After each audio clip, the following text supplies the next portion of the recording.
আসসালামু আলাইকুম, কেমন আছেন? আমি প্রথমবারের মতো টাই-ডাই করছি।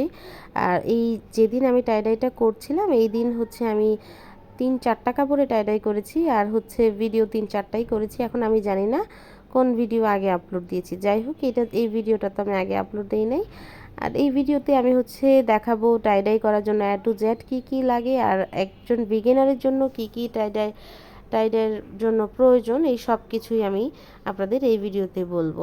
এই টাই-ডাই করার জন্য প্রথমে প্রয়োজন ভ্যাট কালার, কস্টিক সোডা, আর এই তিনটা রং, টাই-ডাই রংটা করার জন্য। আর এর পরবর্তীতে দরকার কাপড়, রশি আর একটা পাতিল। তো এখানে কাপড়টাকে আমি আমার পছন্দ মতো শেপে বেঁধে নিয়েছি। পছন্দ মতো শেপে বেঁধে নেওয়ার পর, যেহেতু আমি বিগিনার, বুঝতেছিলাম না যে কী ধরনের শেপ দিলে সুন্দর লাগবে, তো আমি আমার মন মতো একটা শেপ করে নিয়েছি। ইউটিউবে দেখেছি, কিন্তু আমার কাছে মনে হচ্ছিল যে একটা শেপ আমি আমার মতো করে করি। যা খুশি তাই করেছি, যেভাবে পেরেছি সেভাবেই বেঁধেছি। এটা আমাকে দ্বিতীয়বার কেউ যদি বলেন, অর্ডার করেন সালতানাতে, অসম্ভব এটা আবার করা। মানে কাছাকাছি হবে বা এর থেকে আরও সুন্দর হতে পারে, কিন্তু কিভাবে বেঁধেছি, কি করেছি, এটা আবার তাহলে ভিডিওটা দেখতে হবে, দেখে আবার এটাকে কপি করতে হবে। যাই হোক, প্রথমবারের অভিজ্ঞতা আমার টাই-ডাইয়ের অভিজ্ঞতা ভীষণ ভালো ছিল। তো আমি এখানে বেঁধে নেওয়ার পর এটাকে আধা ঘন্টার জন্য ভিজিয়ে রাখবো পানিতে। আধা ঘন্টা পানিতে ভিজিয়ে রাখার পর কাপড়টা থেকে যে মারটা থাকবে, মারটা উঠে যাবে। আপনারা মারওয়ালা কাপড় টাই-ডাই করতে পারবেন না, যেটা আমার কাছে মনে হয়েছে। তাহলে কালারের স্থায়িত্বটা হয়তো বা ভালো থাকবে না। তো এখানে আমি অনেক হাস্ত করে এটা বাঁধা শেষ করে পানিতে ভিজিয়ে রেখে তারপরে আমি প্রথমে একটা পাতিল নিয়েছি আর সেই পাতিলে গরম পানি বসিয়েছি। টাই-ডাইয়ের জন্য কিন্তু আপনাদের অবশ্যই গরম পানি প্রয়োজন।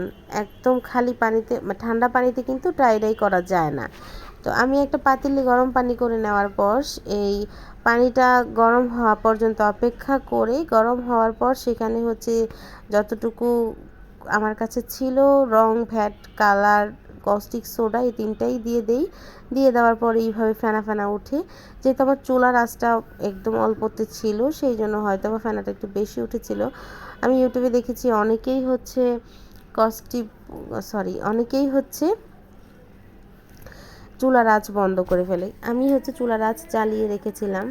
আর এটা হলুদ কালার একটা কুর্তিতে, আমি কুর্তি না, হলুদ কালার একটা জামার কাপড়ে আর কি রংটা করেছি, কিন্তু এটা দিয়ে পরবর্তীতে আমি কুর্তি তৈরি করি।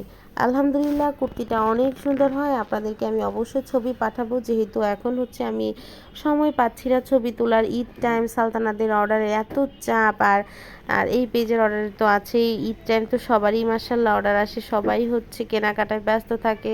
সেই জন্য আমার এই পেজের রঙের সেলও বেড়ে গেছে। আপনারা কিন্তু জানেন, অনেকেই হয়তো বা জানেন, আর কিছু মানুষ হয়তো জানেন না যে আমার এই পেজটা রং সেল করা পেজ।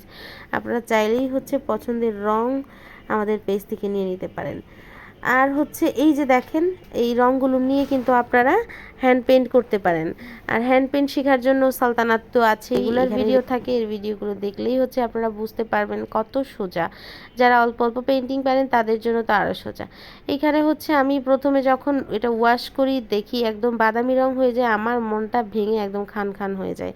কিন্তু এটা শেষের আউটলুকটা দেখলে আপনারা সবাই বলেন এত সুন্দর একটা কালার এসেছে। আমি জানি না টাই-ডাইয়ের অবস্থা কি এরকমই নেই। আমার প্রথমবারের অভিজ্ঞতা, এই হলুদ কালারের টাই-ডাইটা করতে প্রাণ বেরিয়ে গেছিলো ভয়ে যে কালারটা কেন আসতেছিল না, কিন্তু বাতাসে দেওয়ার সাথে সাথেই অনেক সুন্দর একটা কালার আসে। এটার ছবি এখন আপাতত দেওয়া হচ্ছে না, কারণ আমি সালতানাত নিয়ে প্রচুর ব্যস্ত আছি। আমি অতি শীঘ্রই এটার ছবি আপনাদেরকে দিব। আপনারা আমাকে জানাবেন এটা কেমন হয়েছে, এই কাজ কি সালতানাতে আনা যায় কিনা জানাবেন। সবাই ভালো থাকবেন। আসসালামু আলাইকুম।